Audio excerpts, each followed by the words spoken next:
Hi guys, I'm Josh, and in this video I'll be talking about central defenders that we feel Rangers should target to reinforce that back line centrally, to be more specific, in the coming windows. So what we're going to do is talk about three guys that play left centre back and three guys that play right centre back. And we'll be starting with three guys that play left centre back. So up first we have Ju Sung Kim. He's a 24-year-old and he stands at 6'1" tall, and he's currently playing with FC Seoul in his native South Korea. And he's contracted to December 2025, and he's valued at 850k. You can see his stats and percentages on screen. So Kim's all left foot, which gives us that great balance in defence, because to my knowledge, outside of Enciala, who hasn't featured, we've not got a left centre-back at the club, or a left-footed centre-back at the club.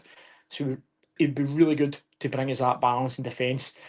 He's fairly decent on the ball without being great, but hey, he's 24, so he's got time to progress that and improve on it.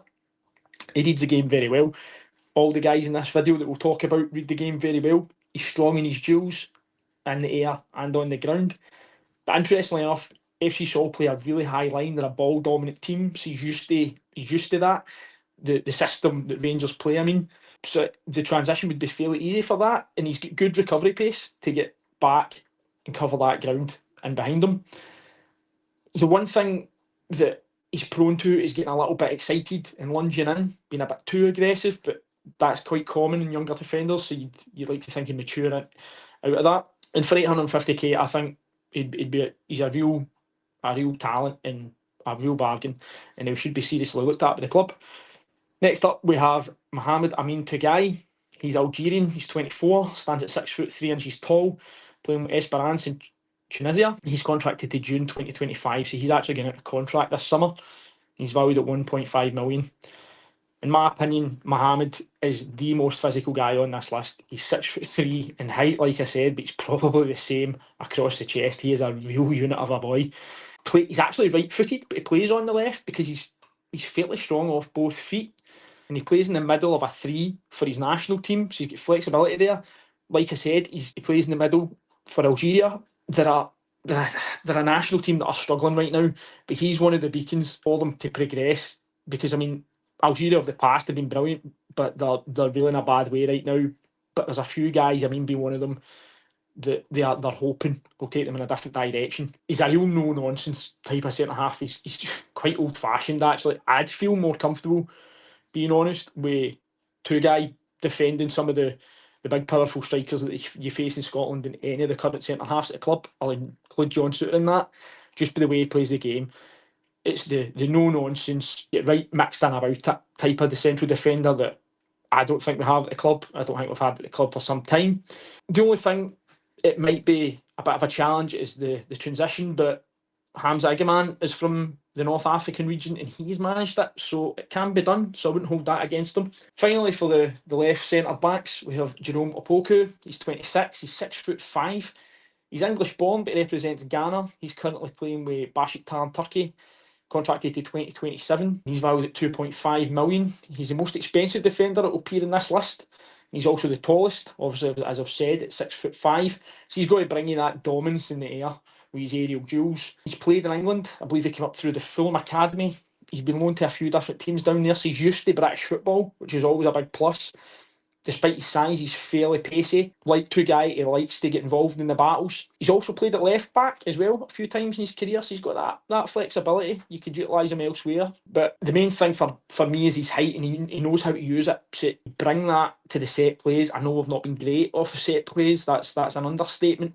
But with his height, we stand a better chance with him in there. For me, 2.5 is expensive, but probably be able to get that down, I feel. So first up, for the right centre-backs, we've got Japan's Kota Takai. He's 20 years old, 6'4", currently playing with Kawasaki Frontale in Japan.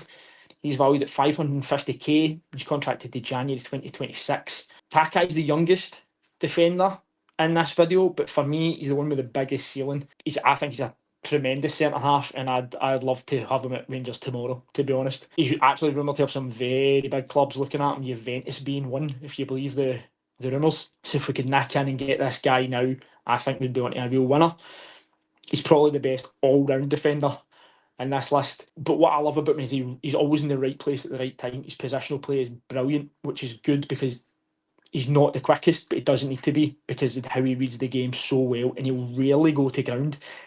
Very, very similar to Carlos Cuellar. Just the timing's brilliant. The position is brilliant. He's a really, really cultured centre half.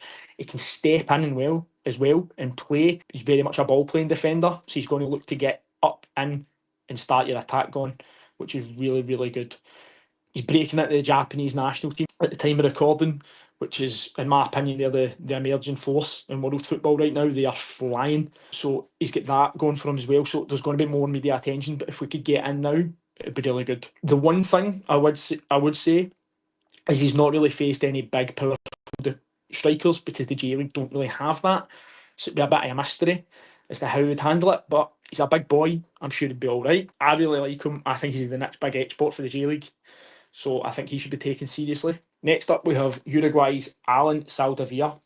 He's 22, he's a 6-footer, and he's currently playing with Colo Colo in Chile. He's contracted to December 2026. Saldavia is the smallest defender in this list, but despite that, he's really good in the air. He gets himself up there. He's a strong boy.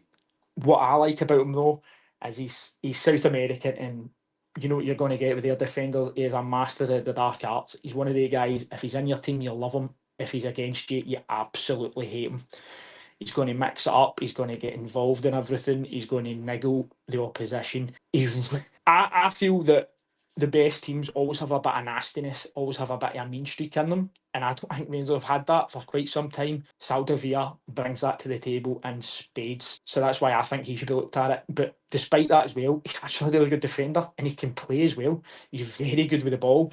I mean, he's South American. That kind of comes with the territory with the boys. So yeah, for me, Alan Saldavia should be looked at. Finally, we have Syed Korac. He is from Luxembourg. He's 23. He's 6'3". He plays with Vojvodina. I hope I've pronounced that well. In Serbia, valued at 1.8 million, and he's contracted to June 2027. For me, Korac is probably the most composed centre half on this list.